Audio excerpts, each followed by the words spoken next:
This is A's Cast Live, your comprehensive look at the Oakland Athletics. Rooker, it's a fly ball to deep center. Robert going back at the track. He will turn and watch it fly. And 29 other MLB clubs. Dolis Garcia swings on the other way. That sends Carroll back. He's at the wall. And the legend grows. Ronald Acuna, another milestone in a truly historic season. Julio with an absolute nuke out to left field. It's Glaber Day.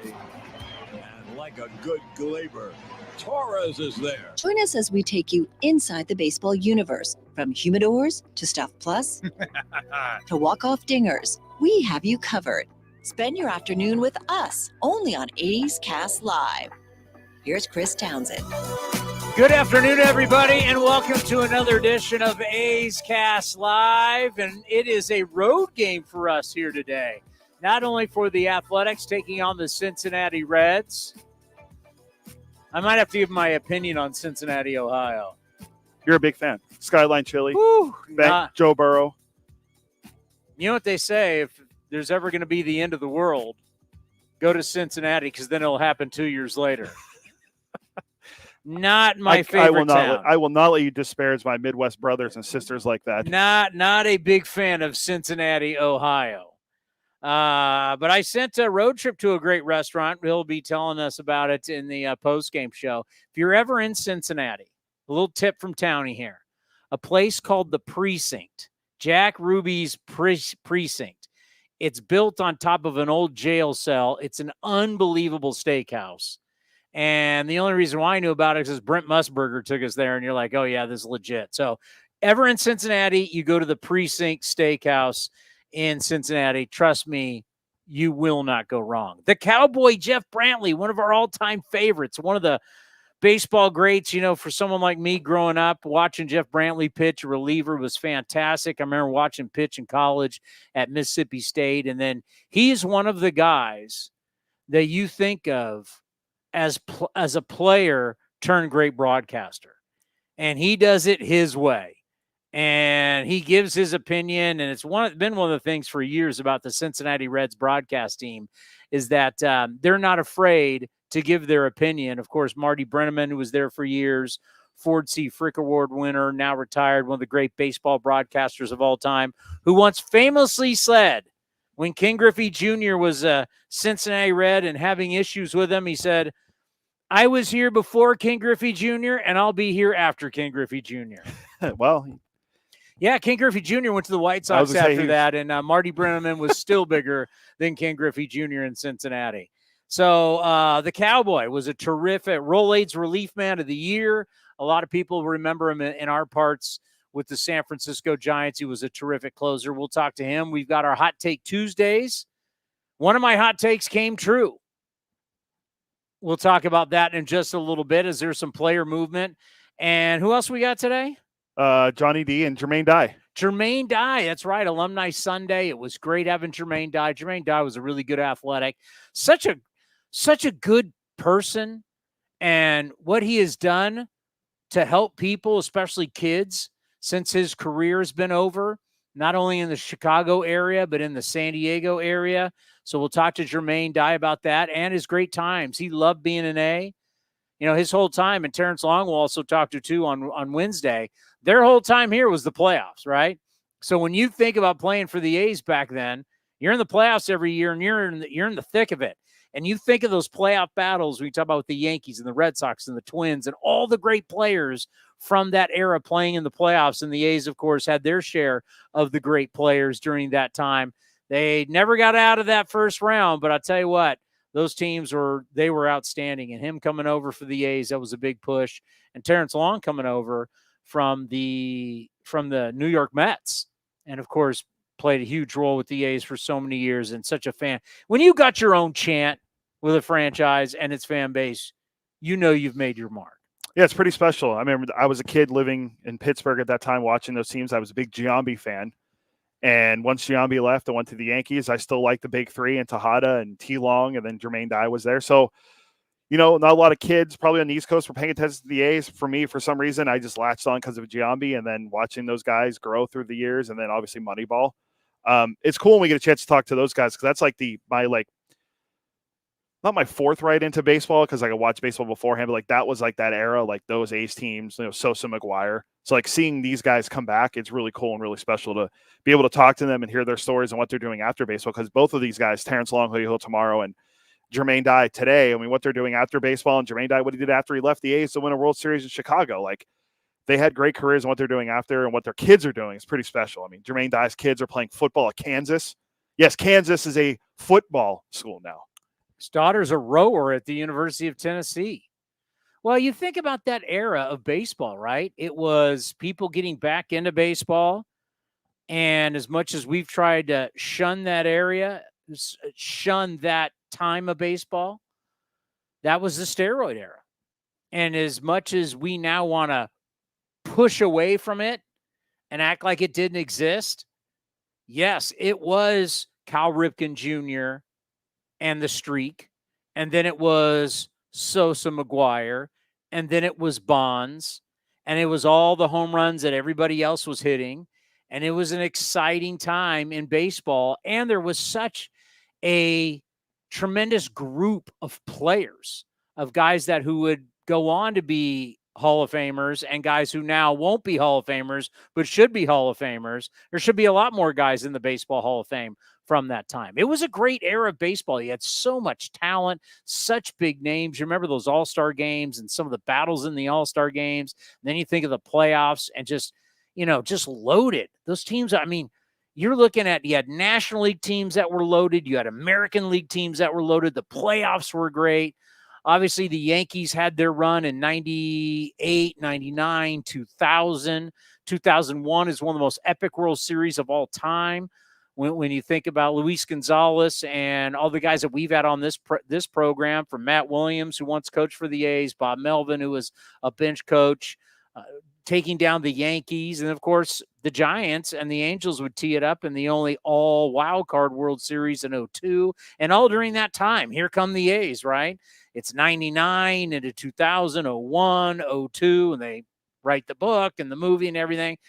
It was the A's were one of the darling franchises during a time when baseball was having a resurgence. It's one of the reasons why the book was so popular. Because everybody's like, yeah, look at these A's. But you know what's funny is everybody tries to portray it as, oh, the poor little A's, right? Oh, yeah. The poor little, and you're like, wait a minute, 2 MVPs, a Cy Young, countless All-Stars, the big three. It's rookies of the years. It's so funny how they portray it as the little engine that could. But when you really look back on it, how powerful those teams were, it's just as Terrence Long is going to tell you on Wednesday, it was just a couple plays here and there that keep them from moving on. And if they would have moved on, what could have happened? What could have happened not only with the team, but what could have happened long-term with the franchise? And the fact that none of those teams ever made that big push, because we've seen in certain areas what happens when a team makes a big push.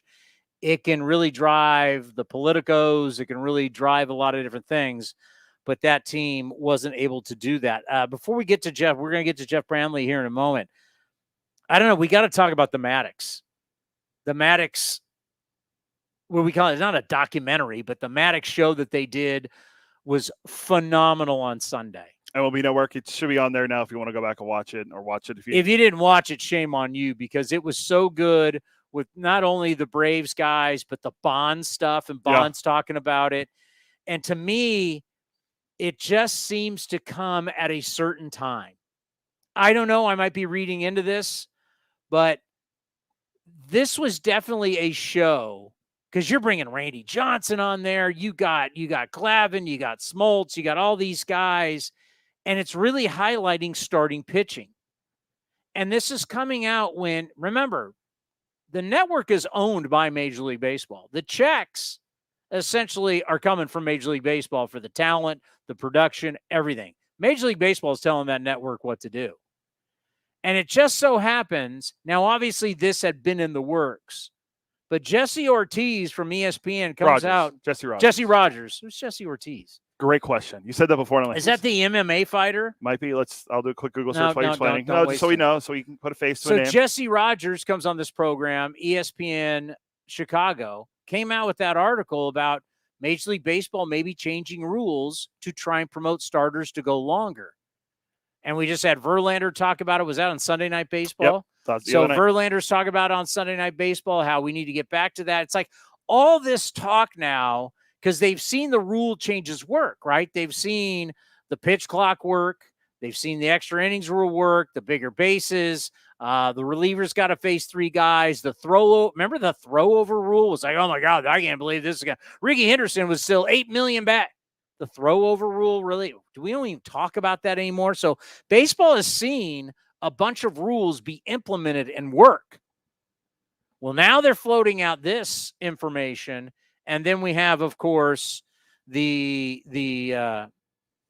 past Sunday on Greg Maddux. So it's like interesting that this Maddux thing on MLB Network comes out this show, and it's a time where we're talking a lot of starting pitching. Do we have the Cowboy, folks? If you remember him back in the day, what a career he had with the San Francisco Giants, would go on to be outstanding for the Cincinnati Reds. We love having the Cowboy on, as he's one of the best broadcasters we have in the business now. Jeff, how are you? Good to have you back on A's Cast Live.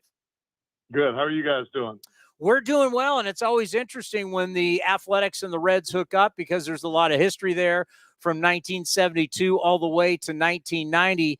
And, you know, for the Cincinnati Reds, just from afar, it's been, you're kind of rooting for this team to try and get over a hump. It's like every single time they start to get close and they start to hover towards 500, they fall back. What's this year been like for Cincinnati? This is kind of like their last shot here.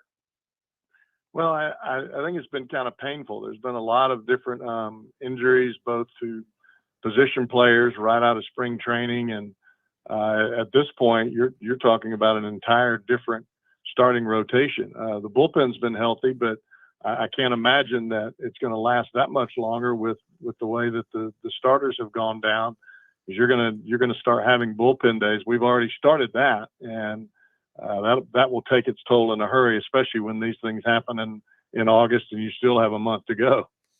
Yeah, talking about bullpen days, I know they published some of your comments about pitching, and I know a lot of us feel the exact same way. Just when you start to hear about baseball tinkering with the idea of trying to force front offices and managers to have starting pitchers go longer, when you hear about potential things they may be tinkering with, what do you think about that? Well, I think ultimately you've got to be able to have your starters get deeper into the ball game. Otherwise, we're going to have to change roster sizes. And if we ever go to a point where we have a change in roster sizes, then we're going to end up with just a bunch of relievers pitching 2 and 3 innings every single ball game. That's how that's going to work out. I think we're looking at the death of the starting pitcher, which is a shame, but it comes from a development standpoint. We're so worried about injuries at the minor league level that we're only allowing some of our top prospects to pitch 3 and 4 innings per start. And if you think about that, if I'm that prospect and I know I only have to pitch 3 or 4 innings, well, then I'm going to be max effort on every pitch that I throw. And I'm only going to throw strikes to the guys that I know I can strike out. So I'm going to walk the 3 and 4 batters. I'm not really going to worry about them because I can strike out the rest of the guys. And then my 4 innings are done and my ERA is low. And then I'm going to be wondering, and my agent as well, why I haven't been called up to the big leagues. And that's what we're looking at right now is 4-inning pitchers. Yeah, we were watching that Maddux special on Sunday, and when you're seeing Greg and you're seeing John Smoltz and you're seeing Glavine and then Randy Johnson and just the big matchups of these starting pitchers, because in every sport, whether it's a quarterback or it's a point guard, whoever has the ball usually is a star-like player, and we're losing our star pitchers. And what was great about yesteryear baseball was the star pitchers would get to the guys like you who were star closers. So we always had a big-name guy on the mound. You had an all-star starting, you had a really good guy starting, leading to hopefully an all-star closer like yourself. And now we got 5-6 guys going in the game, and most people don't even know who these guys are. Well, one of those reasons that you don't always know who the pitchers are is because of the way that we have to manipulate rosters. There are a lot of kids that are called up to the big leagues. They're here they pitch 3 innings, and then they're immediately sent back the next day to AAA. I mean, there are a lot of guys that, I mean, if you look at the Dodgers and the way they manipulate their roster, you're going to have a different 12, 13-man staff every single day. I mean, it's just the fact of how they do business. They can afford to put high-end starters in AAA and pay them a lot of money, and then they just bring them back and forth across the line from the big leagues to AAA. And I mean, they have made that a staple in how they manipulate their pitching in their organization. Well, Mason Miller for the A's, he's one of these guys that could, I mean, the fastball is just unbelievable, but couldn't stay healthy as a starter. So the A's moved him to the bullpen, and his year has been fantastic. I don't know how much you've been able to watch, but as a former closer, are you excited? Are you interested to see Mason Miller in this series? Yeah, I think he's thrown the ball awfully well. It'll be a little different pitching in this ballpark. It's not quite the same as it is in Oakland. This is a tiny park, and fly balls are home runs. But you know, the guy does throw 100 miles an hour. He strikes out a lot of batters, and I'm sure that he will have a chance to be tested if they have the lead going into the ninth. Elly De La Cruz, I'm just looking at the numbers that I have in front of me from the notes today. He leads the Reds in hits, homers, extra base hits, slugging percentage, OPS. His last 20 games are off the charts. We get to see the highlights. He's like a human highlight reel. What's it been like watching this kid and watching him develop?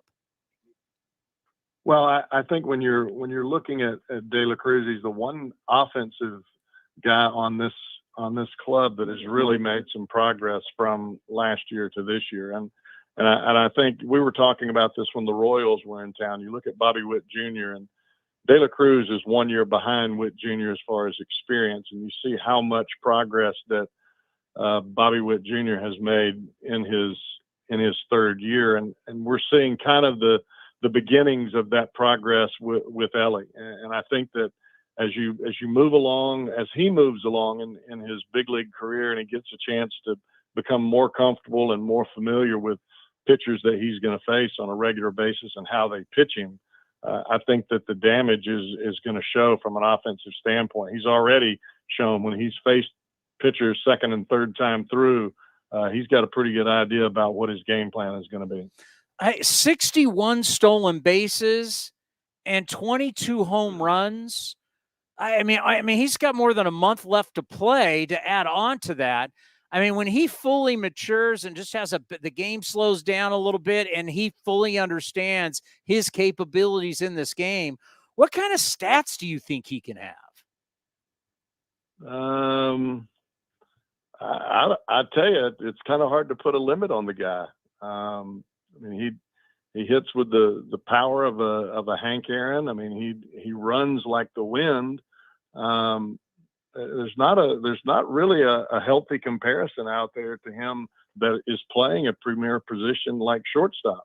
I mean, I don't know how long he's going to stick at shortstop. Maybe there forever, but you don't ever know. But the guy is just he's very toolsy, and he has an awfully good idea about how to play the game, and he's not afraid. I mean, he didn't come to the big leagues tentative. He came to the big leagues very aggressive, and he's come to play.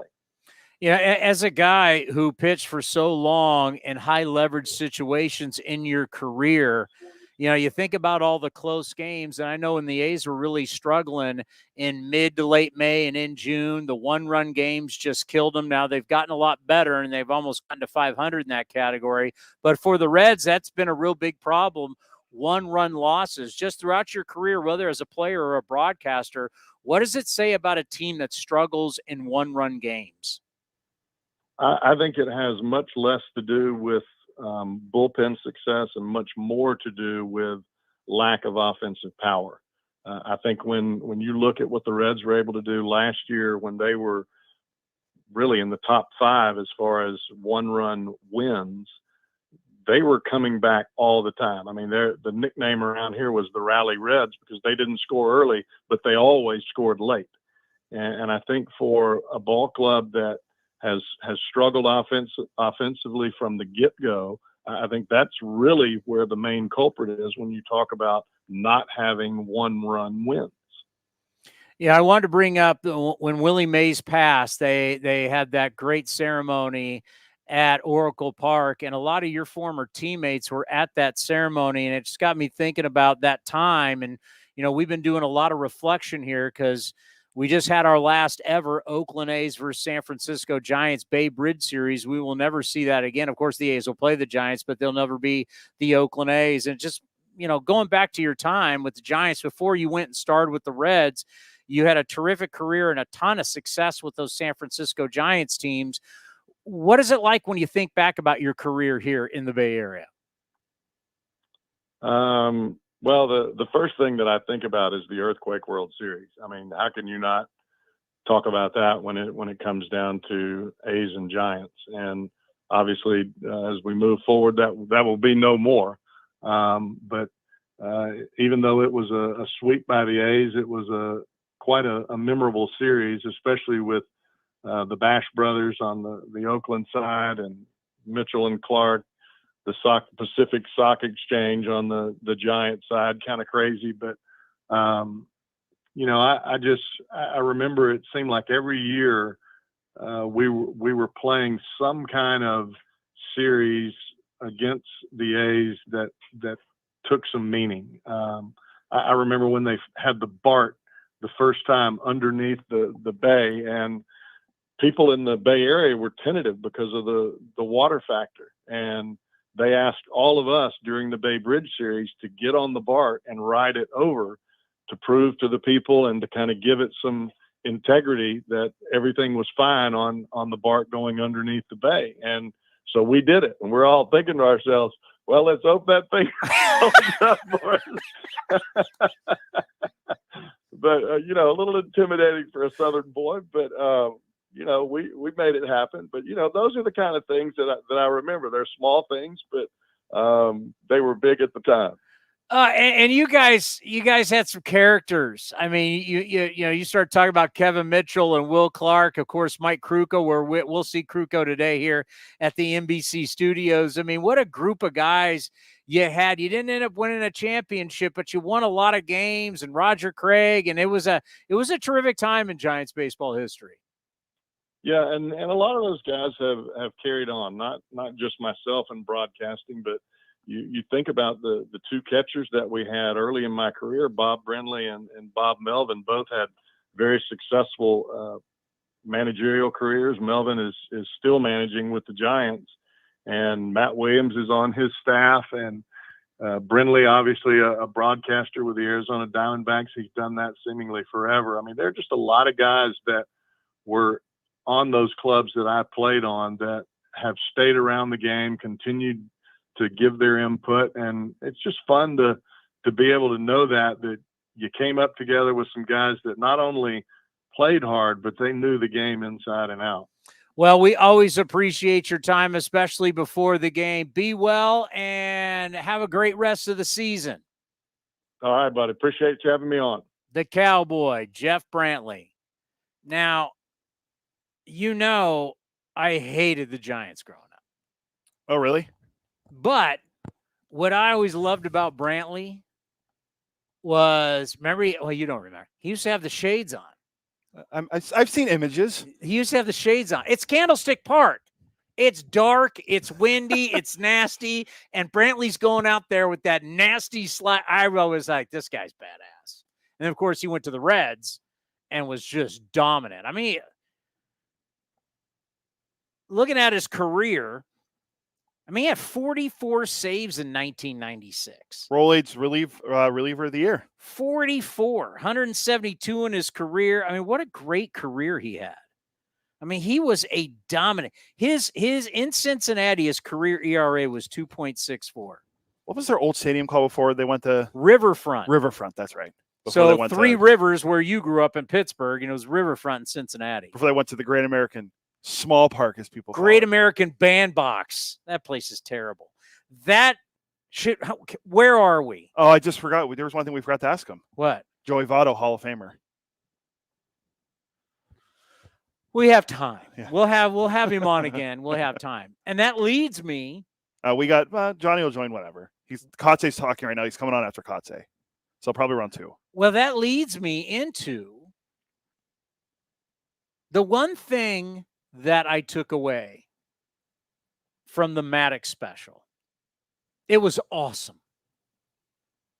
You really remember just how special he was. And I am going to, I don't know when I'm going to do it, but I can't wait. I'm going to have you clip it up and just play it over and over for Amelia Schimmel, the voice of the Coliseum, who fights me all the time about starting pitching. And wins don't matter. Oh, by the way, I've told you this before, and I'll give this to David Force. By the way, the team whose starters win the most games go to the playoffs every year.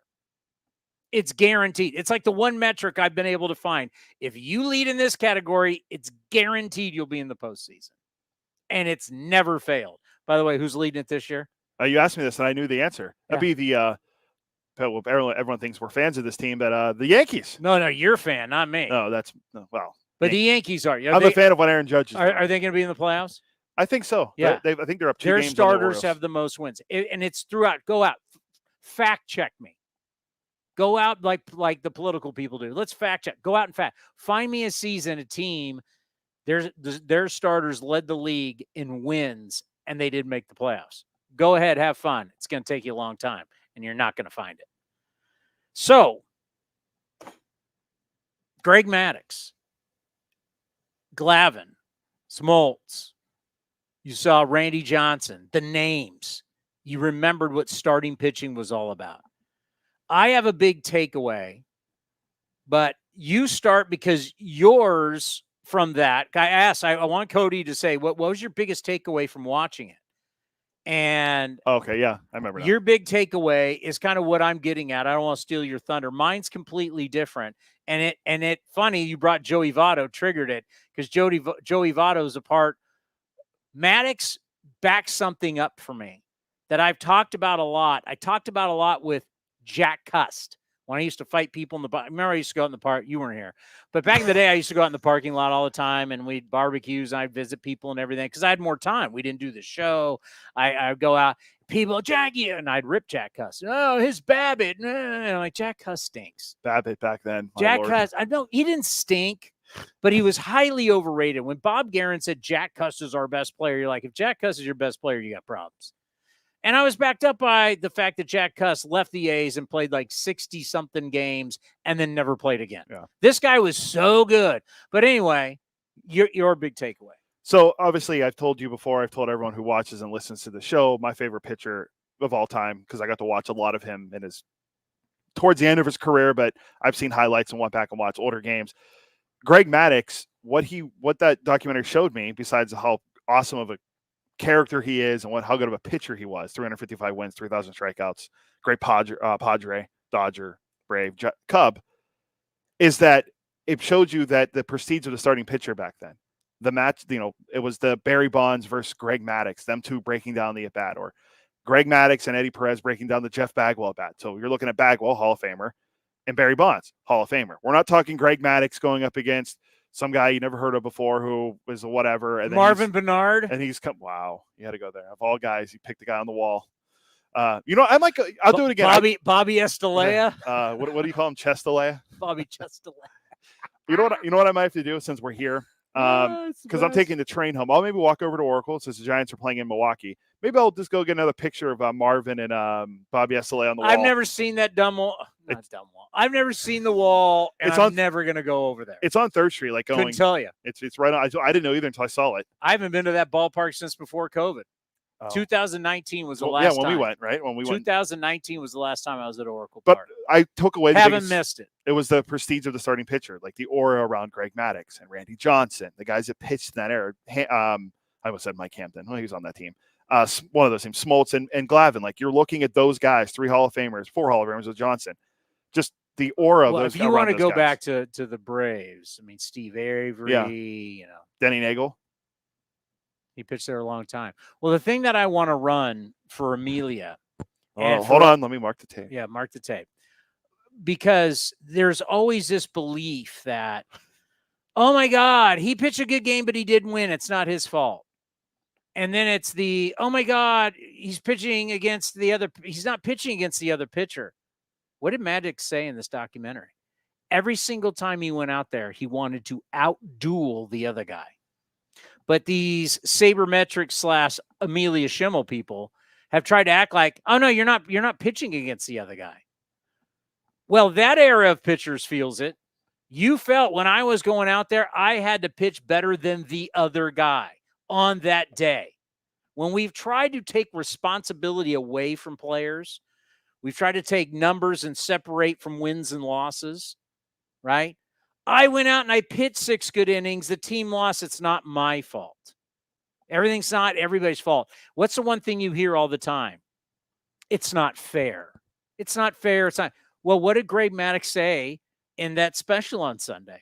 I went out there to outpitch the other guy every day or every single time I went out. He felt 355 times that he was going out there to beat the other guy. And I agree. And I've always felt that way. But yet now, as you did in the past, now I think you're coming around, you guys diminish the starter. You diminish that one-on-one, head-to-head battle. As we sit here as A's fans and talk about Stu and Clemens, well, if we go by what these arguments I've been having at the Coliseum, that didn't matter because technically, if I listen to you guys, Stu really wasn't pitching against Clemens. No, I mean, that's a good way to put it. And you're looking at Maddux is right. I mean, that's the way that era was. And it's the way, I mean, a lot of it now is the way that the players are being trained and taught in the minor leagues. And that's why that aura of the starting pitcher's gone by the wayside. I mean, I haven't tracked how many innings we're going to have from the leader this year, but how many guys are going to pitch 200 innings? How many guys are going to have 30 starts this year? I mean, it goes into, if you're looking at the Cy Young Award, I brought this up to you on the way up here. Emmanuel Clase should get a lot of recognition and should be in the running for the American League Cy Young, not because there's not guys deserving, it's just because of how good he's been, but I guess it is a lot of how many guys are really deserving of it? Guys aren't pitching deep, guys aren't pitching innings, guys aren't making starts. How are guys going to be Hall of Famers? Yeah, the criteria for the Hall of Fame. Like 20 years from now, I mean, I'll probably be so old I won't care, but 20 years from now, who are you going to put in? And how are you going to put them in? That's why that list that we sent each other about the I think it was Brooksgate had on Twitter about the Hall of Fame levels and all that, and they had some guys in there, and they had DeGrom in there. It's probably I'm like, don't get me wrong, I'm one of the biggest Jacob DeGrom fans, but I don't think he's a Hall of Famer. All right, let me give you mine before we get to Johnny. Greg Maddux talks about 27 outs. You got to know where your 27 outs are. Now, today's pitcher, I guess we would say 18. We want you to get through 6. You got to know where your outs are. So I'm watching this, and I've seen him talk about it before, and the light went on. This is what I'm talking about when a guy is the best offensive player on the team, but he looks to walk. You're playing into what Maddux wants. So Joey Votto is the greatest example. Here is a guy that was praised over and over and over again for his eye, his disciplined eye, and he'd walk. Isn't that exactly what Maddux would have wanted against Joey Votto? Joey Votto is the one guy that can take him out of the yard. And I also use our own David Force, our general manager. Our general manager says the easiest way to score is to hit a home run. Not to have Joey Votto walk, who's a slug, who's not going to steal second, probably not go first to third on a base hit. It takes a lot to score him. And I used to say this about 2 guys in the Bay Area, Jack Cust and Brandon Belt. People would be like, oh, look at their OPS, look at their on base. It's like, so what? They don't score because it's so hard to score them. So Joey Votto is a great example. I'm not saying he's not a terrific player. But if you listen to Greg Maddux, he goes, the guys that can hurt you, I don't deal with them. I pick on the other guys. He goes, there's 27 outs to get. I got to know who those 27 outs are. And when Bonds comes in, he tells you Bonds is not one of those outs. Now, you'll go after Bonds, nobody on, and, it's part of the game. But in pressure time, after he gave up his 9th home run to Barry Bonds, it said in there, and Smoltz talked about it, Greg Maddux said, I will never give up another home run to Bonds. I'm never going to pitch to him because he knew that's not one of the outs I got to get. Bonds, go to first base. So if a guy like Joey Votto playing in that bandbox in Cincinnati constantly looks at strikes. It reminds me of Juan Soto with the Padres. That was the biggest complaint. They're like, yeah, this guy walks, but he never swings it.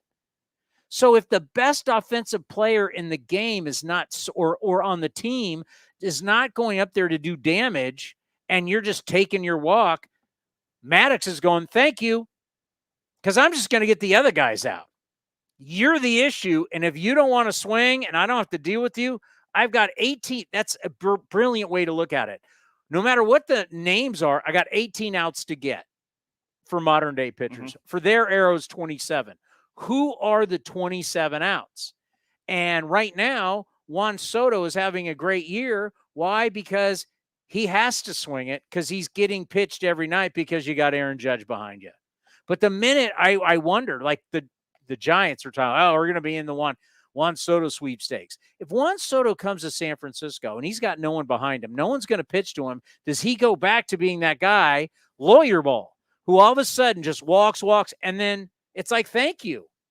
So can walks and can that high on base percentage, and the Mike Petriellos of the world and Sarah Langs of the world, their heads might explode, but can that be overrated? And does Greg Maddux show us why that's overrated?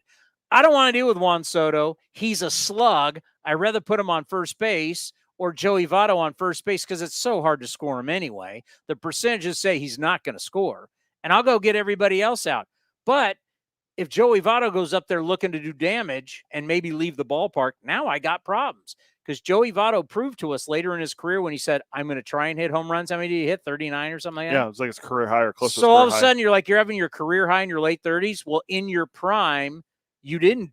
You were constantly conservative lawyer ball. And I looked it up. Joey Votto, with runners in scoring position for his career, I sent it to you last night, over 300 average, over 900 OPS. So weren't you doing everybody a favor by looking for a walk with runners in scoring position instead of going up there and being aggressive? He was actually hurting the team. He's hurting the team. You're playing into, if we're looking at a Greg Maddux-like mindset of how to win baseball games, you've got to know where the outs are, and you got to know who not to mess with. And I thought, as soon as I watched that documentary, I went, you know what? I'm so glad. And I've been saying this for years about Jack Cust. Then I brought Brandon Belt into it. And then now you talk about Joey Votto and Juan Soto, where people are so goo gaga over all these walks. And you're like, well, for guys who walk so much, they don't score that much. And then in defense of those guys, the sabermetricians would blame everybody else. Well, it's his teammates don't get him in. Well, you're the best offensive player. If you're the best offensive player and you're more than happy to constantly walk, you're playing into the pitcher's hands. Yeah, no, completely. And that's the thing that's going to be fascinating about Votto, because I played it for you the other day, and it was from Jim Bowden. He's been all this. I guess he was on the award-winning front office show with Jim Duquette, our friend. And he said that it's not debatable. Once you put Joe Mauer in the Hall of Fame, that means it's not debatable. It's in cement. It's in concrete. Joey Votto will be a Hall of Famer. And we're both like, is he? Will he though? He will get in, but will he be a first ballot like Mauer? I mean, because if we're looking at just numbers like the on base and all that, I don't know if he's a first ballot Hall of Famer. Well, here's the question. If you keep lowering the bar, how far are you going to go? How far are we going to go lowering the bar to where we've gotten to the point where people are trying to advocate for Bobby Abreu? Like, how far are we going to lower this bar when the bar used to be so high? It just seems like if you're saying someone's not to, now, if you tell me Willie Mays, yes, that's not debatable. Ted Williams, not debatable. Derek Jeter, not debatable. Mariano Rivera, he's going in. But you're telling me Scott Rowland, Todd Helton, and now Joey Votto's not debatable? Joe Mauer's not debatable?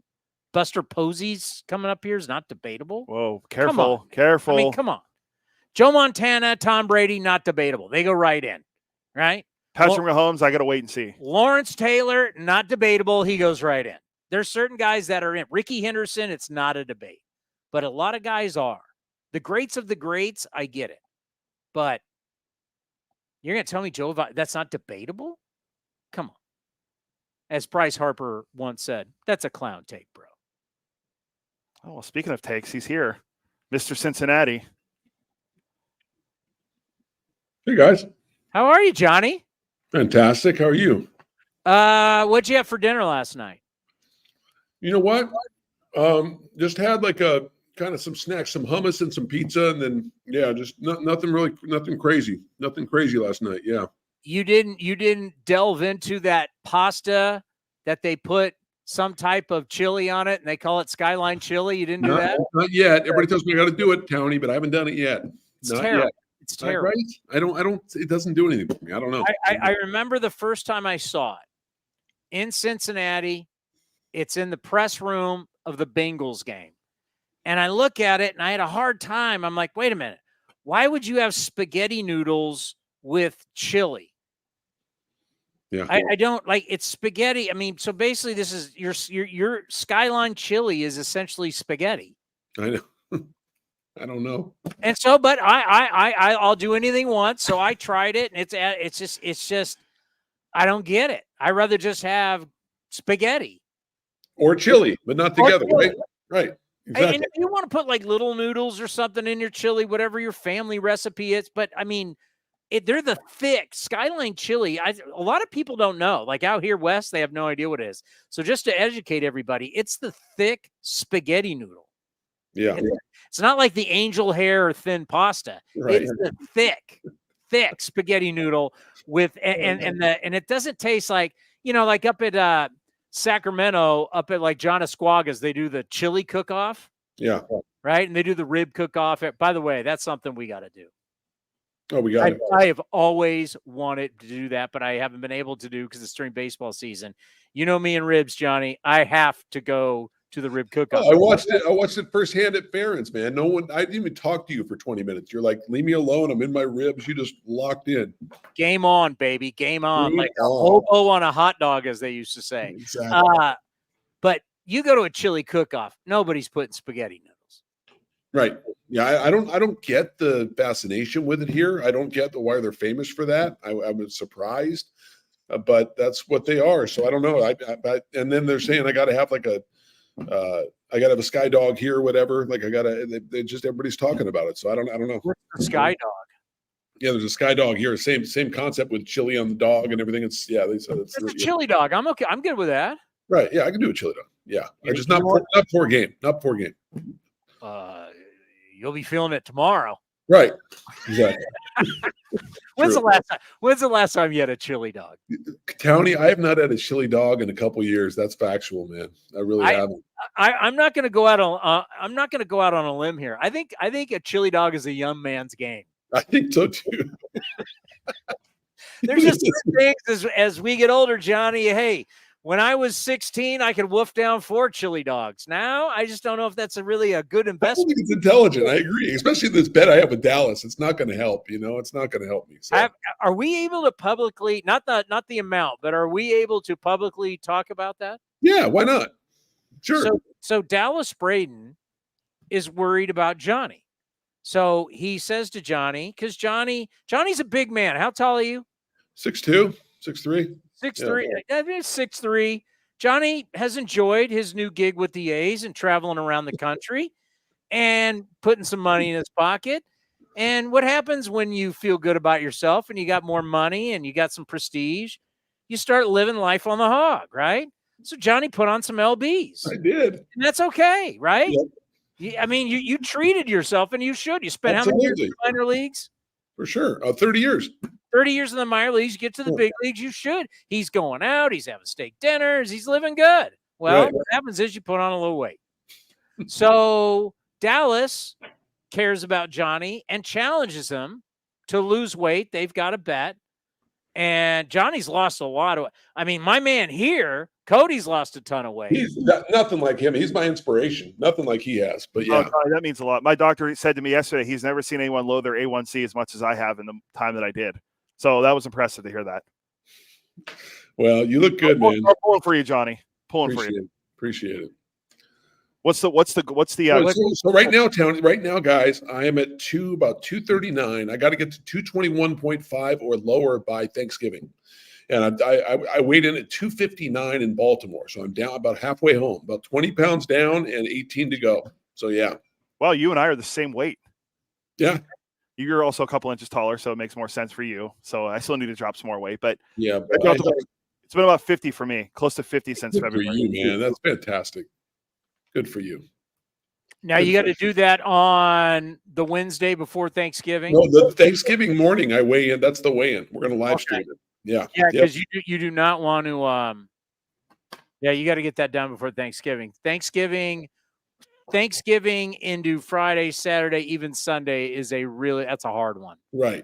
That's a hard one. I'm excited, man. It's been a fun bet. You're right. I mean, Dallas, it's not even about the money. Dallas, he wants me to live long for my daughter and everything. So he's, Dallas is the best. So Dallas is rich, so the money really doesn't matter. Right. For him, it's just like TV guy. He made a few million playing baseball. True, but he's a TV guy. He's this is tip money for Dallas Braden. For Johnny, this is good money for Johnny. For Dallas Braden, it's tip money. Exactly. It's just a fun thing for him because he keeps planning this thing where he has people bring in cookies. We're kind of going back and forth. He's he's trying to sabotage a little bit. It's been fun. It's been a fun little thing. We're having a good time with it. So, all right. Are we ready for some hot takes?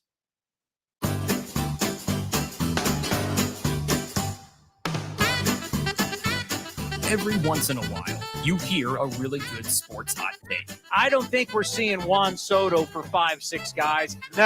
I'm predicting we will not see one blazing hot big trade. Paul Skeens will pitch in the Major League Baseball All-Star Game this season. The Astros will go 17-8 in the month of June, which will propel them to pretty close to a top the AL West. Then you hear some really bad hot takes. Brent Rooker will win the 2024 Home Run Derby. What? I'm calling it now. There will be a collapse in Milwaukee, and the Chicago Cubs will catch them. I'm saying Tyler Anderson will be traded to an AL East contender. Well, on A's Cast Live, all takes are hot takes. It's time for Hot Takes Tuesday with Chris Townsend, only on A's Cast Live. We need to update that because you said that you're going to double down on the Cardinals are going to catch them, and they're only, 10 games back? The Cubs thing was last year because I wouldn't have said that this year. This year, I doubled down on the Cardinals. Still a long way to go. They're only 10 games back. It can still happen. Still a long way. Is anybody mathematically eliminated? White Sox. Are they officially now with 101 losses? It's the 6th time in White Sox history they've lost 100 games. They've been in the playoffs 11 in their franchise history. They almost have as many 100-loss seasons as playoff berths. That's impressive. Before we give the hot takes, I have a question. Can I double down on a hot take I've already given earlier? We never really set parameters, so yeah. We're a group here, and if you say no, I'll understand. But it's things change from when you gave a hot take a long time ago. I'm going to double down. Double down means I'm going to back it up, but I have a new twist to it. I think we'll allow it. What do you think, Cody? Yeah, it's fine. Yeah. All right. Don't need any production, anything, or no? You don't need any production. All right, let's shoot. I want to hear it, Towny. I want to hear it. I'm not going first. All right, so I'll give you guys what Ray said. Ray chimed in with his. Nothing from our production assistants, Michael or Patrick this week. But Ray said he didn't explain. He just texted me. It's for the best. It's for the best of baseball if Bobby Witt Jr. wins the AL MVP award. And I'm like, okay, well, good luck trying to get that over 2 Yankees. What? Good luck getting that over Aaron Judge. Well, because it's not a Yankee. Is that his take? He didn't say, but I'm assuming maybe that's why, because it's not a Yankee and it's a guy playing in a small market. Royals a game out of first place, by the way, now entering today. Wait. How are the Royals a small market? The Kansas City Chiefs have won 3 Super Bowls. It's a small market. It is, but still, though, I mean, over Judge. I mean, I don't. Why is that? I think Judge. How is Judge not winning it good for baseball? I don't get it.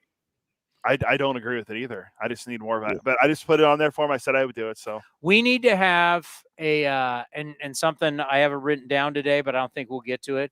We need to get baseball. We need to get the commissioner's office. We need to get the Hall of Fame. We need to have a real meeting and we have to be adults, and we have to really start to understand that what this man is doing, Aaron Judge, is real. And we have to be adults and say, listen, Barry Bonds, Mark McGwire, and Sammy Sosa broke the record while using PEDs. And if you're going to stay with the record books are the record books, then I'm going to say, okay, then you need to put them in the Hall of Fame. You can't have your cake and eat it too. You can't have these guys have records and then shun them from the Baseball Hall of Fame.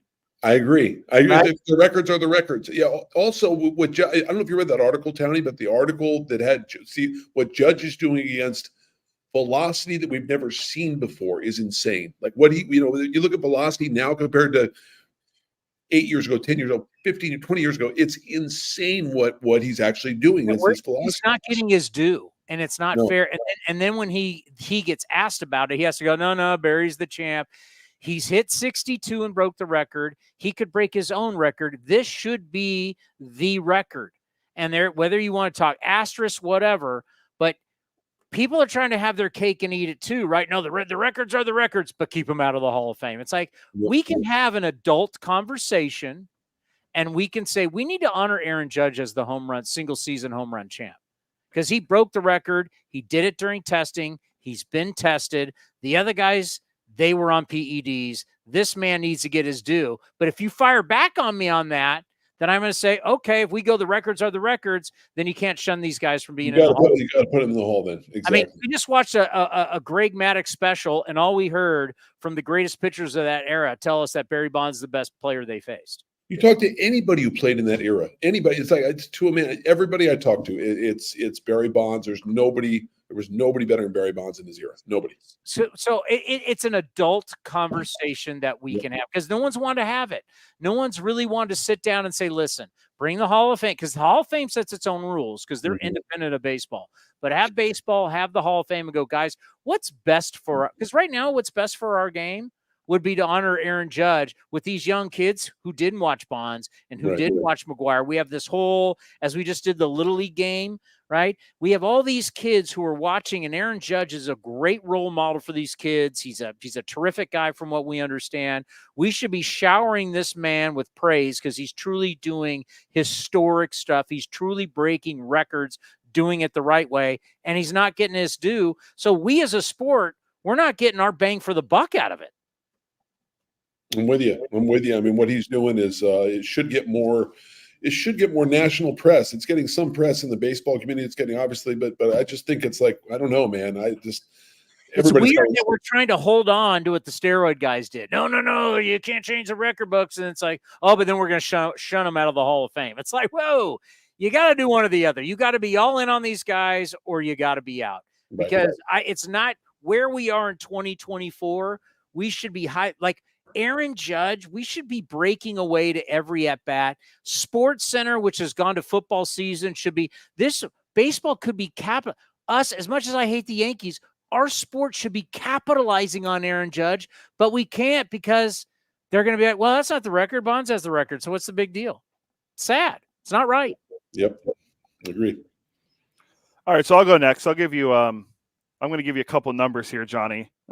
Towny knows it too. He kind of heard what I talked about it earlier, but so these are the last two guys to win this award. As just give you their numbers. 1992, Dennis Eckersley had a 2.9 WAR. In 2003, Eric Gagne, when he won the Cy Young with the Dodgers, had a 3.7 WAR.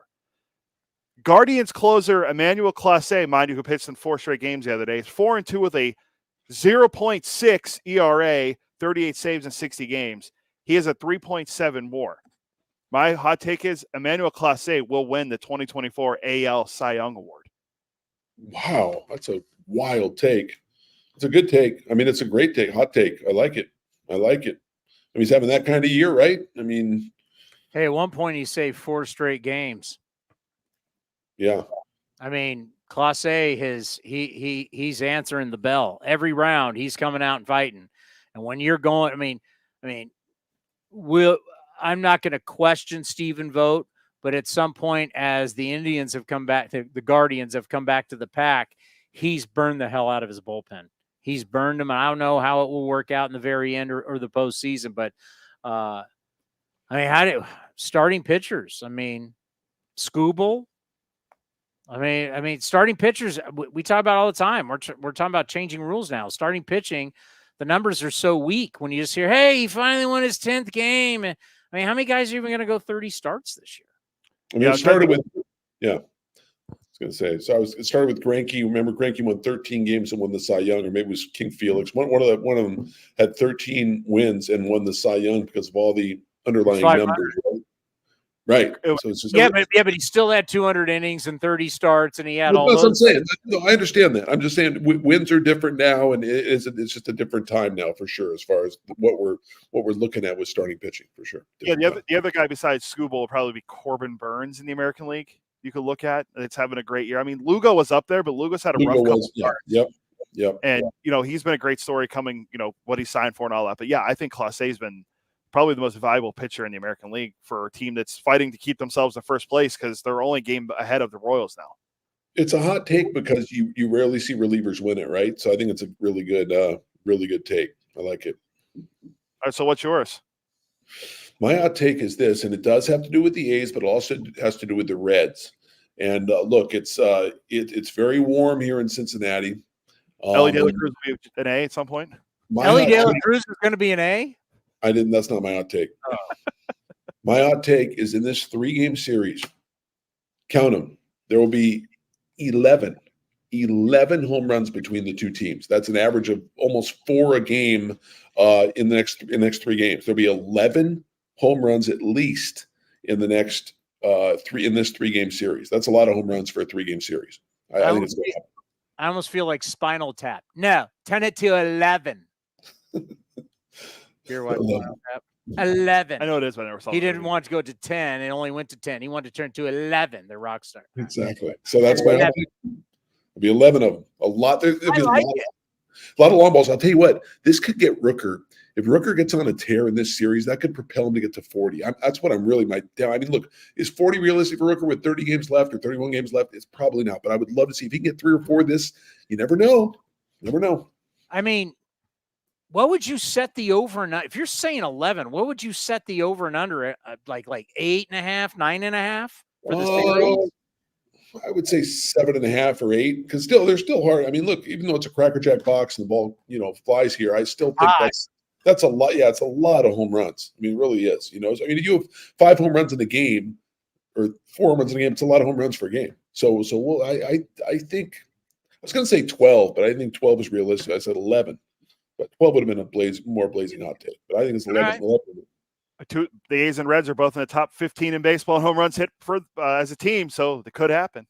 I like your take about Rooker being. So you're saying there's going to be a lot of good pitching this series? It's up in this over. What are you saying, Dosk? What are you saying? That's what you're saying is. So what he's saying is a lot of overs in this game. I haven't even looked at it. I don't even know. All right, 11 dingers for the series. I like that. Johnny's not taking. He's just taking a number.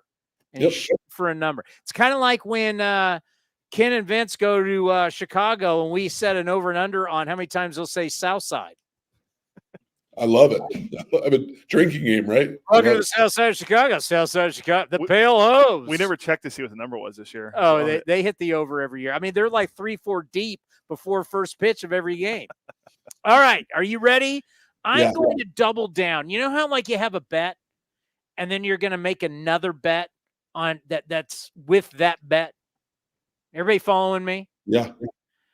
You might remember I said when the Mariners are riding high because of their pitching, I said the Mariners would represent the American League in the World Series this year. Yes. Do you remember that hot take?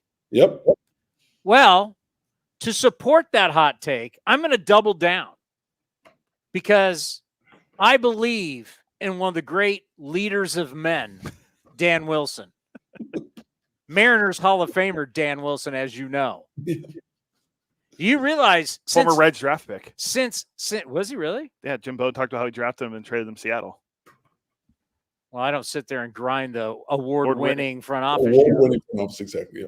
Since the great Dan Wilson has taken over, Seattle has scored 4 more runs in each of the last 3 wins.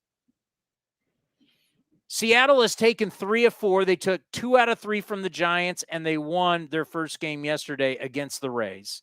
So Dan Wilson has won 3 of 4. Seattle trailed by 5 games in the American League West before he took over. They fired Scott Service. He's down 5. Already, they've made up ground, and they could move within 2.5 games with a win tonight and an Astros loss. So I will double down right here because I can't. My hot take of the Astros getting to the World Series can't happen unless they make the playoffs. Scott Service, you know what? In business, desperate times call for desperate measures. And they needed to do something. They'd fired everybody. They'd changed everything. They'd done everything. Finally, you had to bite the bullet and you had to fire your friend. And Scott Service, the change we're seeing already is working. Mariners will be in the postseason. And then that, once they get into the postseason from this hot take, will then back my next hot take. Because if you get them into the postseason with that pitching, they've got as good a chance as anybody. As we have seen, you've got that kind of pitching and you can score any kind of runs, they'll have a shot. Yeah. My hot take is Captain Dan will lead the Mariners to the postseason, and Jerry Dipoto will look like a genius making this move, getting rid of Scott Service. Whew, that's hot. That's a hot take. That is a blazing hot take, especially when I'm jumping. You know what, Johnny? I'm jumping on a sinking ship. I'm jumping on, and I'm helping getting the water out. Mariners in the postseason. Captain Dan lead the way. So I looked it up. Good for you. Good for you, Towny. Good for you. Who was he traded for? Dan Wilson. How the hell would I know?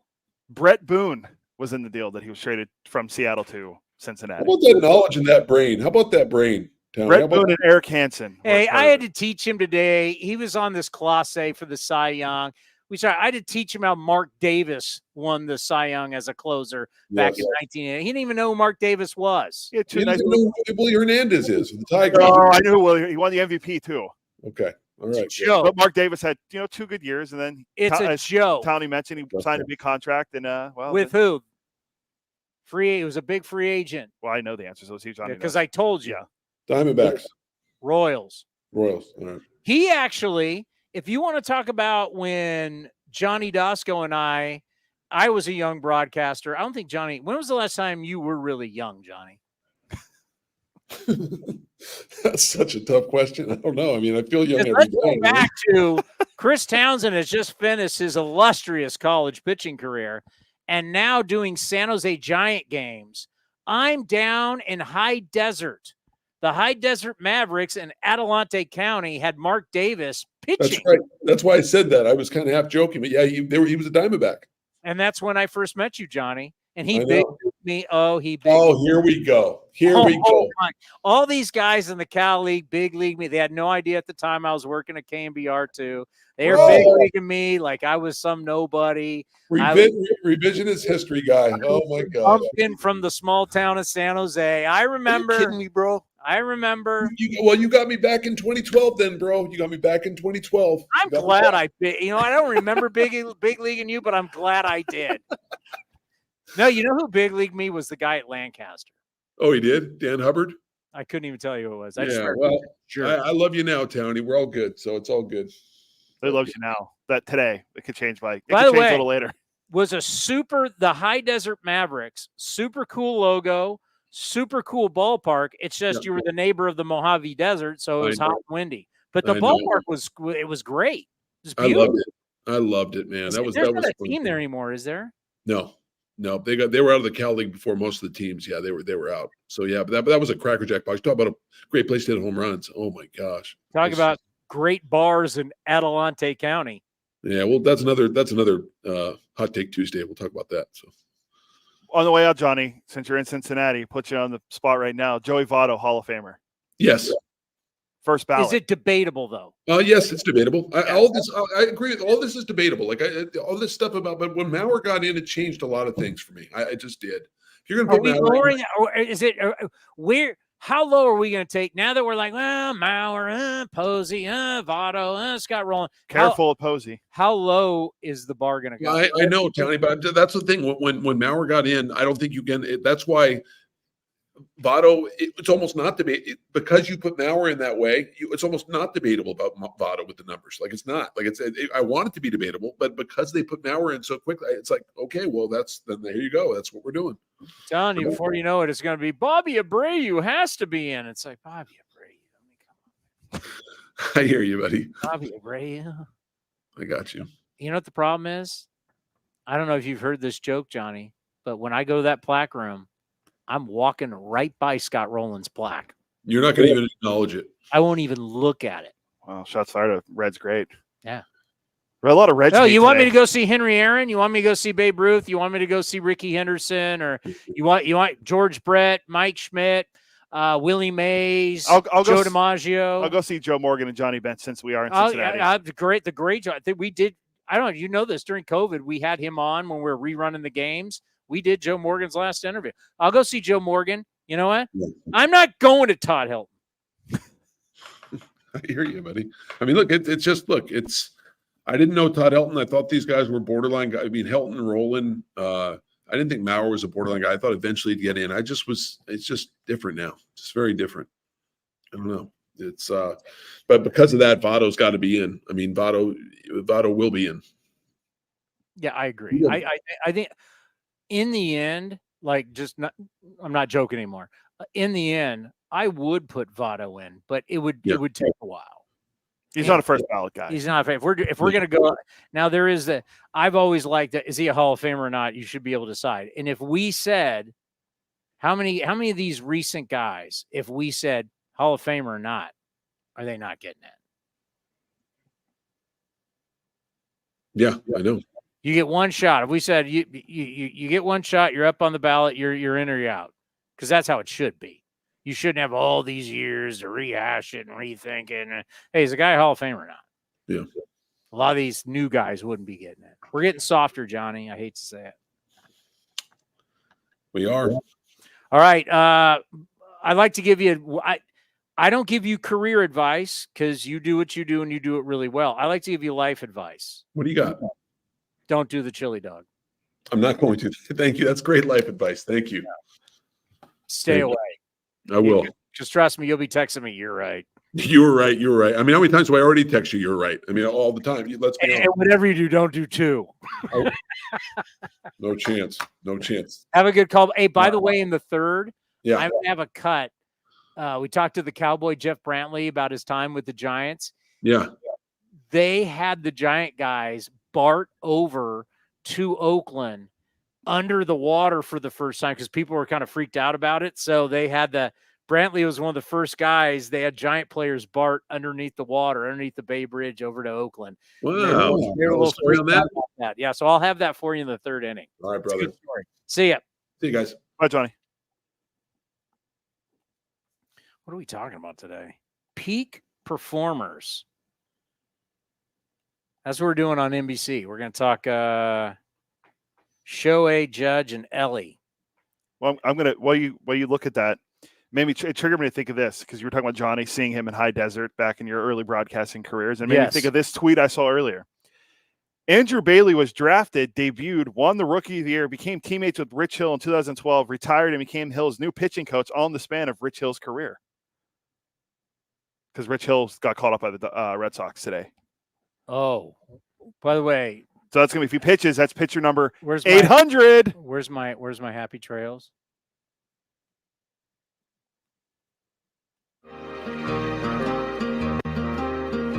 Happy trails to you until we meet again. Roy Rogers. Happy trails to you. And the female singer's famous too. I can't remember. I know. I always forget her name. Yeah, she's a famous country too.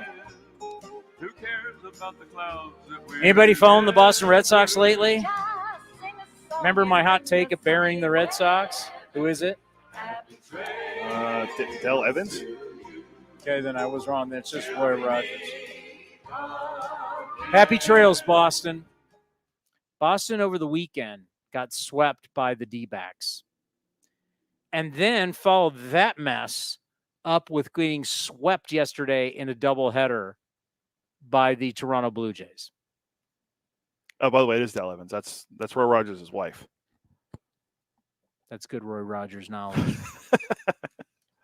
Did you hear me? Yeah, D-backs won 6 straight. They lost 3 straight and then had their division rival come in and beat them in 2 straight games. That's 5 losses in 4 days. Oh, the Blue Jays, yeah, that was yesterday. That was yesterday. They lost a doubleheader. Well, the guy playing for both teams in the doubleheader. Yeah, Jansen, that's hilarious. So that's not great for Boston. He was playing in the game with the Blue Jays, and the rain suspended the game, gets traded to the Red Sox. They resume the game, and now he's playing for the Red Sox. So he's in the box score for both teams. Yeah. He was pinch hit yesterday, obviously, for Dalton Varsho, and now he's catching for the Red Sox, which is a great story. Now, like I said, Rich Hill's now up for the Red Sox. If their season might be teetering, and if he appears in a game tonight, or if he starts, he'll be the 800th pitcher this year. We're at 799 entering today.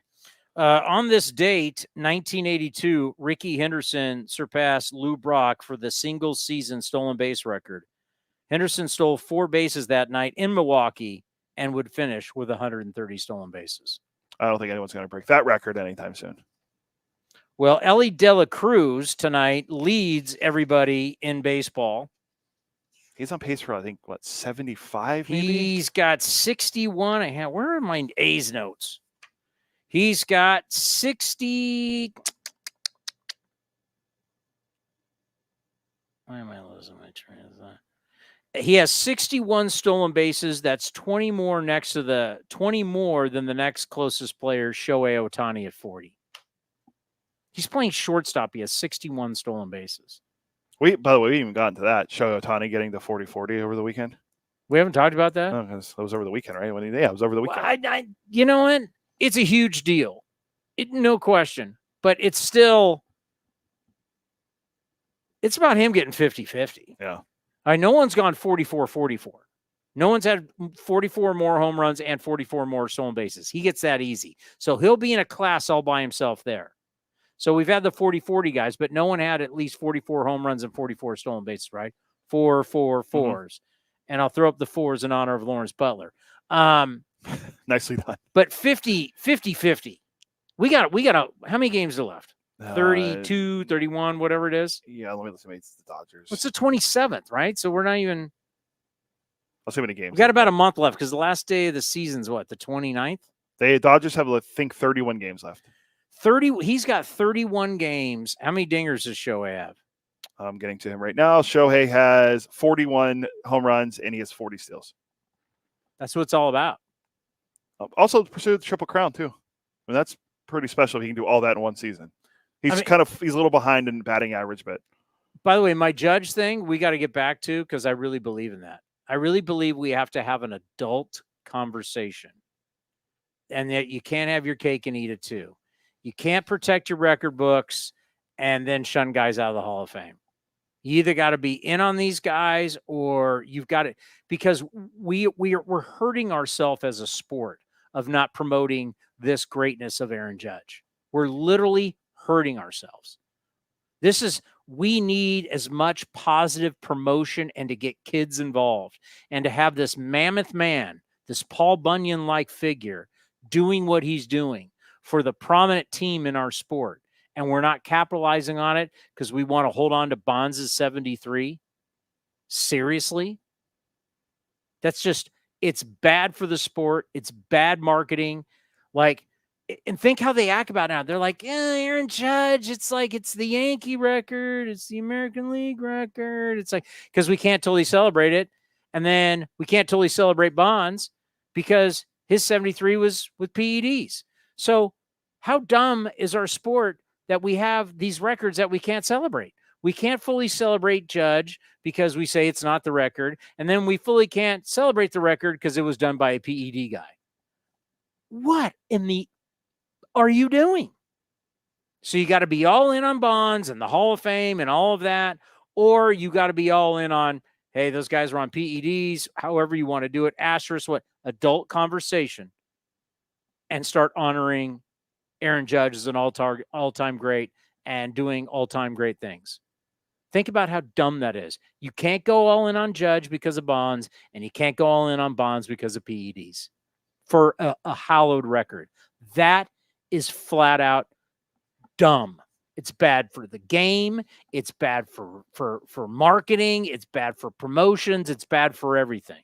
I cannot believe that these two bozos can figure this out in a studio in San Francisco, but the guys in New York can't come together and go, wait, what are we doing? We're not capitalizing on one of the great moments in our sports history. What other sport would do that?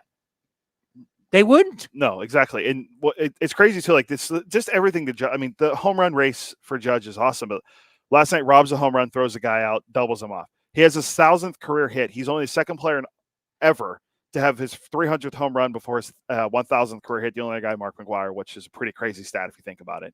I mean, those are the only two guys that ever do that. And McGwire hit a lot of home runs in his career. Think about when it was must-see TV to watch Sosa and McGwire. Think about when it was must-see TV for Bonds and we were breaking weight at-bats and everything. We don't do that now. SportsCenter, ESPN doesn't do it. Well, they don't know baseball exists. MLB Network, kind of does it. And this guy should be getting it. He should be getting his due because he's doing it clean. He's really doing it without the aid of human growth hormones, testosterone, and anabolic steroids. He's really doing it. And we're not freaking out over it the way we did when the steroid guys were doing it. It's not right. By the way, Abraham Toro DFA'd. Toro DFA'd, Dale Hernandez down to AAA. Armando Alvarez and Jacob Wilson's back, and he's in the lineup hitting 9th tonight. Yeah, so that's going to be interesting to see. All right, we did not take a break. No. Coming up next, Jermaine Dye. I know a lot of fans, you loved him. He had a terrific career with the Athletics, a brief career, but very good. Coming up next, Alumni Sunday, Jermaine Dye right here on A's Cast Live. If you haven't been to the Chicken Pie Shop in Walnut Creek, what are you waiting for? You're going to love the new menu, and it's a great place to watch all the pennant race action and the upcoming NFL and college football seasons. Come taste their world-famous chicken pie that has been served in Southern California for 86 years. Spacious indoor and outdoor dining, perfect for your next corporate party or birthday celebration. Don't forget free parking. For more information, go to chickenpieshopwc.com. That's chickenpieshopwc.com. Where does one community end and the next begin? Across the railroad tracks? On the other side of the river? Is it between the east side and the west side? At Comerica Bank, we believe it's all one community, and we're all part of it. That's why Comerica has invested over $20 million for affordable housing, financial education, and workforce development in lower-income communities. Because when we raise expectations for everyone, we all rise. Member FDIC, Equal Opportunity Lender. Hi, fans. This season, Kingsford Capital Management is the official hedge fund sponsor of the Oakland A's. At Kingsford, down to business is their way of seeing the world. Investing has its pitfalls, treacherous chasms of half-truth and despair. Kingsford's mission is to create opportunity through application of proven innovation and entrepreneurial focus with trust, tenacity, loyalty, and growth, establishing a strong reputation as a proven intended and validated bedrock of American finance. Kingsford Capital, down to business.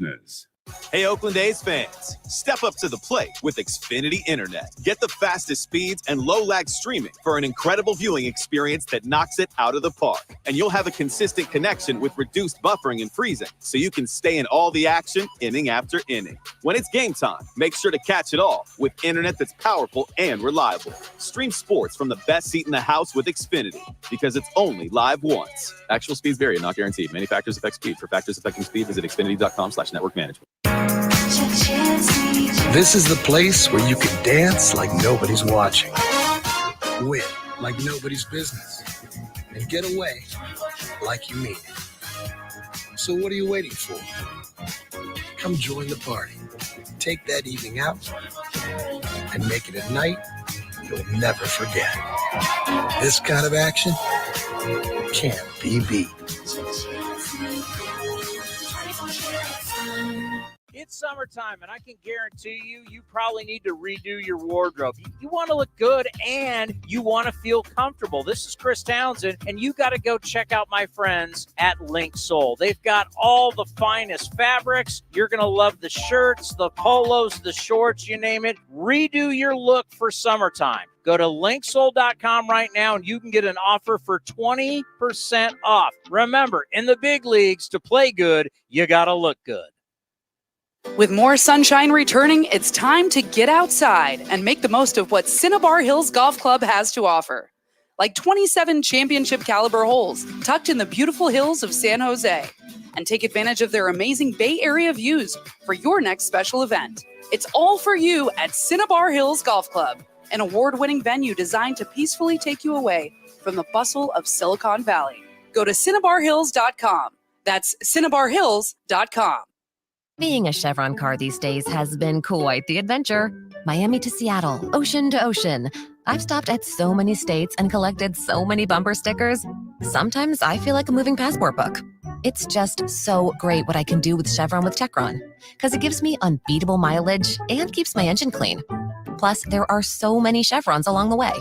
Now the only thing I'm worried about is where to go next and where to put all my new bumper stickers. Chevron with Techron, fueled by possibility. If you're looking for a new mattress, Nest Bedding has you covered. Sleep on the same mattress Hall of Famer Ricky Henderson sleeps on. Nest Bedding is the #1 brand of online mattresses and the Bay Area's favorite mattress store. Take home the Easy Breather pillow.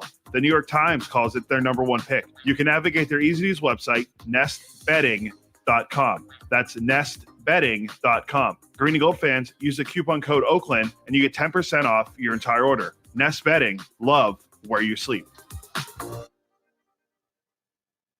And the underdog Oakland Athletics win their first championship since they were in Philadelphia in 1930. Hi, I'm Raleigh Fingers, Hall of Famer, 3-time World Series champion with the Oakland A's and World Series MVP. Winning takes teamwork, skill, and heart. So when you need an ace for a personal injury lawyer that will win you the game, go with the winning team. Call Venardi Zerata at 833-VZ for me, or go to vzlawfirm.com. Venardi Serrata, the official injury law firm of the Oakland A's. Streaming from the studio, A's Cast Live continues with Chris Townsend.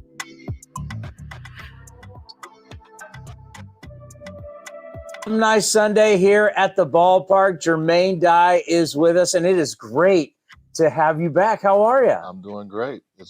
I'm happy to be back. Stadium, it feels like home. Grew up in the area, so it's definitely fun to be back. What was that like? You know, because you always ask guys, what's it like to play near home, around home? For you to come to Oakland, what did that mean to you? Oh, it meant a lot. I mean, it was that first year was pretty hectic with the, leaving tickets and all the family and cousins and all that. But, just to be able to play in a stadium where, I was born in Oakland. Yeah. I grew up basically in San Pablo and spent my high school years in Vacaville. So as a little leaguer on Little League Day, I've walked this outfield before, and just to be able to play not only as a visitor, but as being my home stadium for 4 years was pretty awesome to be able to do that. I remember the first time I interviewed you, because here you are, you come up with the Braves as a kid. What are you, like 21, 22? Then you go to Kansas City, and that's when the star really, Jermaine Dye is now a player. And then you get traded here, and you get traded here to play in the playoffs. And it was like a big deal to come back. And this is about being in the postseason and playing in a lot of postseasons. Yeah. I mean, my rookie year in Atlanta was great. It was definitely a great learning experience for me to be able to learn how to be a professional on and off the field with all those veteran players that they had in Atlanta. And then I really came into my own in Kansas City. We had a great nucleus of guys, and everybody is around the same years in the big leagues, 2-3 years in the big leagues. So everybody was trying to make a name for themselves as well. And then you get traded, and you really don't understand why you got traded. Does the team not like you? But there is a team that wants you. So you understand that it is a business, and to be able to come to Oakland with that team that we had, and know that they brought me here for a reason, and that's to hopefully help get them over the hump into the playoffs. It meant a lot, and came out strong. Had a good season that year, and then unfortunately, I broke my leg, foul ball off my shin, and It's still hard to believe. that was tough. But we got now you know through why it. guys wear those shit. Yeah, we got through it. We got through it and Yeah. battled back, and yeah, it was fun. Yeah, if anybody asks, why do they wear these guards on their ankles and their shins and Yeah. stuff? You get, and that time, I know you guys didn't get as far as you wanted to go, but the battles that you had with legendary teams, you had great players on your guys' squad. They had legendary players. It was a great time in baseball. Oh yeah, it was definitely a great time. We had a lot of fun. I mean, our clubhouse was very loose. Jason Giambi kept everybody loose. Hudson, Zito, Mulder, Chavez, we all had a good time. We were not just teammates. You can tell we were a family. Off the field, we would do dinners together. Our families would hang out together. So when you have that type of nucleus and that bond, that's when you can do great things in the game of baseball, because it's definitely a long season, and we're with each other longer than we are with our families. So you got to learn to love each other and learn to believe in each other, and just go out there and play hard and hopefully put some W's on the board. Now, playoff success followed you after you leave Oakland, because you go to Chicago, not only win a World Series, but you were the World Series MVP. Yeah. Just talk about what that, because we have Jeff Blum on the program all the time, and we've talked to him about it. What a run that was that you guys had on the South Side. Yeah, it was definitely a great run we had. We were not picked to win our division by no means. I think we were picked maybe to finish fourth. Ozzie again just did a good job of getting us prepared. Everybody in that lineup kind of didn't feel like they had to be the guy day in and day out. We kind of knew we had guys to do it and help us win. Our pitching staff was definitely the highlight of our team. They did a great job all year to put us in position to score runs for them. We got off to a great start. We got hot, and we kind of started limping in late in the season, but we got it done. And then once we got into the playoffs, it was to be able to go 11-1 in the playoffs to and win the World Series. That was pretty special. I just felt like everything clicked at the right time, and we got everything. Everybody did a great job, and fortunate enough, I was able to win the World Series. Win the World Series MVP. But definitely, there was a couple guys that could have won that award as well. So, still living in the Chicago area, I got to think it's not bad rolling around Chicago as the World Series MVP. No, it's pretty fun to still have people come up to you and say and thank you for the good times in Chicago. And it's not a lot of people that can say that they won a World Series MVP, especially in Chicago, right? I mean, you think about the droughts between the Cubs and the White Sox. Yeah. The last time we had you on this program, we were promoting what you do now and your foundation that you're very very proud of. Update us on how it's going. It's going great. We just finished year 9, fresh start, caring for kids. We bring kids in and do surgeries at Rady Children's Hospital in San Diego and University of Children's Comer Hospital in Chicago. The doctors donate their time. They donate the OR room for free. We just have to raise money to bring the kids in and put them up and put their families up. And because a lot of the surgeries, it's basically deformities, cleft palates, stuff like that insurance doesn't cover. So we want to make sure that the kids, we like to say, get a fresh start in life and feel like they're not going to be made fun of at school anymore. When did you feel that you could use your celebrity, what you did as a baseball player, to help kids?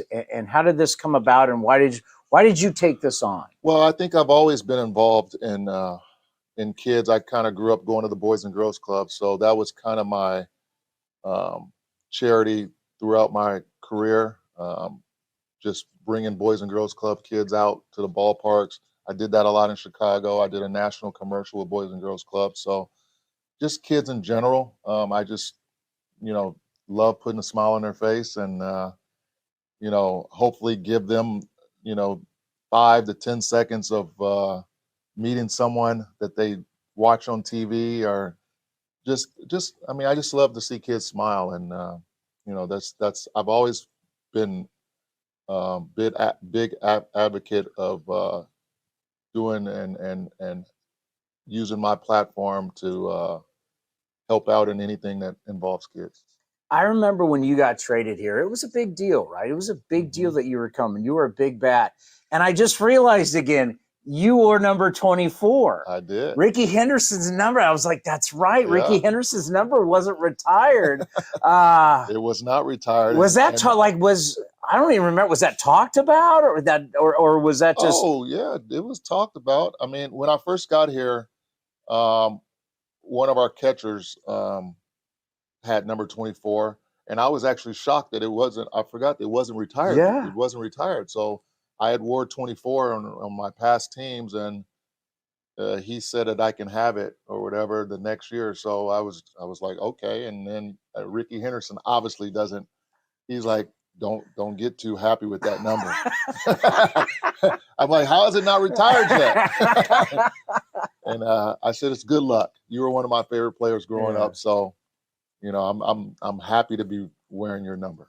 Well, you've always had a great connection with the fans. What do you think it'll be like today to go down and sign all those autographs? Oh, it's gonna be great. I mean, it's great seeing old faces. I'm sure I'll see somebody that I remember from back in the day. I'm looking forward to going out on the field, throwing out the first pitch, and just hanging out and just seeing some familiar faces. I'm sure there's some season ticket holder fans that are still like right around the dugout that I'll remember, and it'd be good to see those people again. Well, enjoy today. It's going to be a lot of fun. We've been doing these, and the fans just absolutely love it.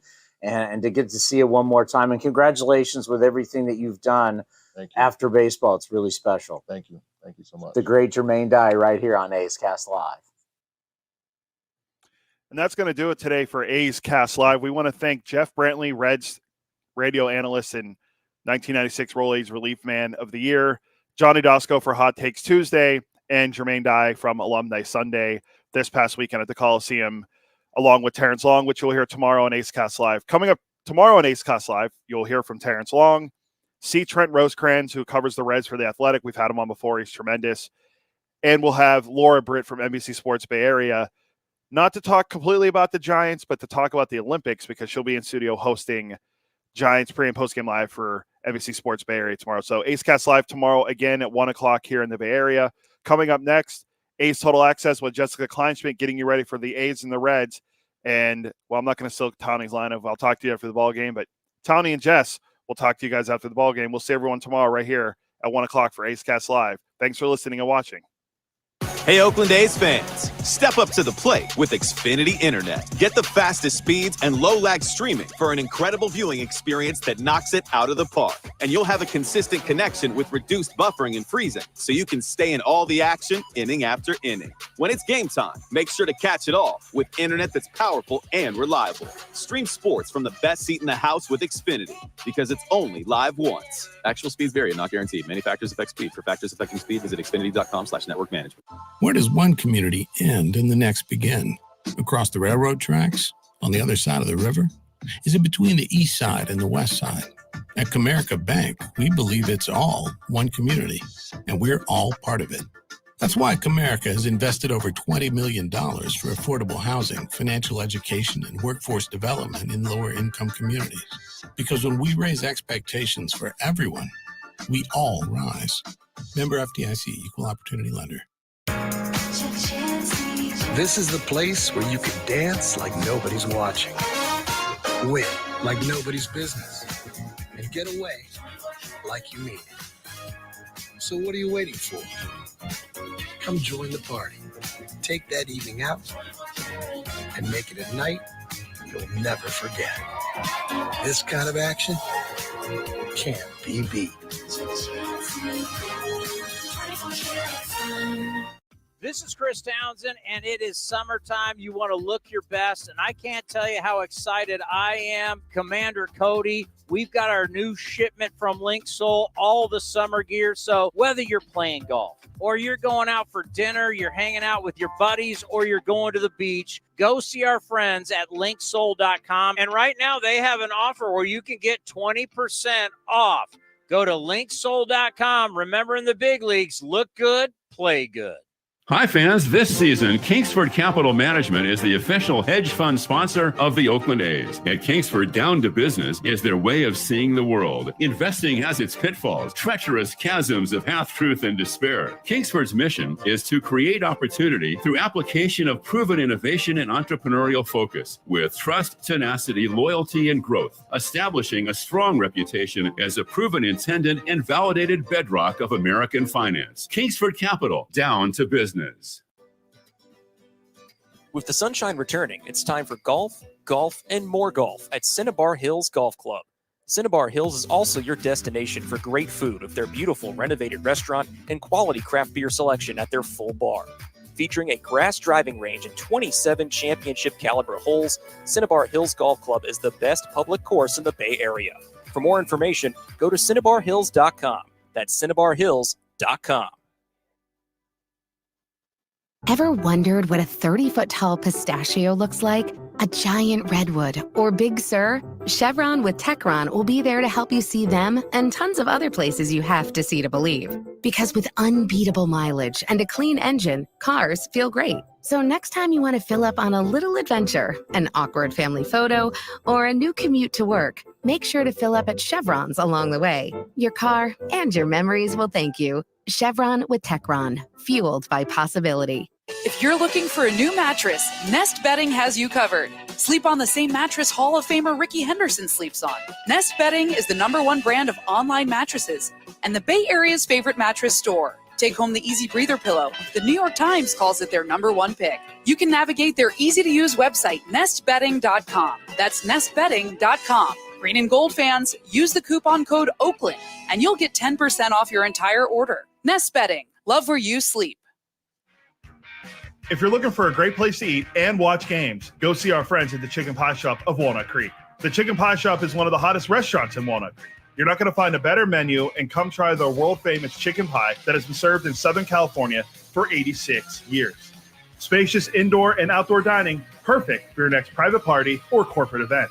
Don't forget free parking. For more information, go to chickenpieshopwc.com. That's chickenpieshopwc.com. And the underdogs Oakland Athletics win their first championship since they were in Philadelphia in 1930. Hi, I'm Raleigh Fingers, Hall of Famer, 3-time World Series champion with the Oakland A's and World Series MVP. Winning takes teamwork, skill, and heart. So when you need an ace for a personal injury lawyer that will win you the game, go with the winning team. Call Venardi Zerata at 833-VZ for me, or go to vzlawfirm.com. Venardi Zerata, the official injury law firm of the Oakland A's. Like sports, business is about winning. Championship decisions are business decisions based on what it takes to help your company win. And that's why there's UBO Business Services, specializing in helping you win every day by streamlining workflows, managing documents, and providing the best-in-class office technology. Make your championship decision with UBO Business Services. Visit them at ubeo.com. That's ubeo.com. This has been a presentation of the Oakland Athletics.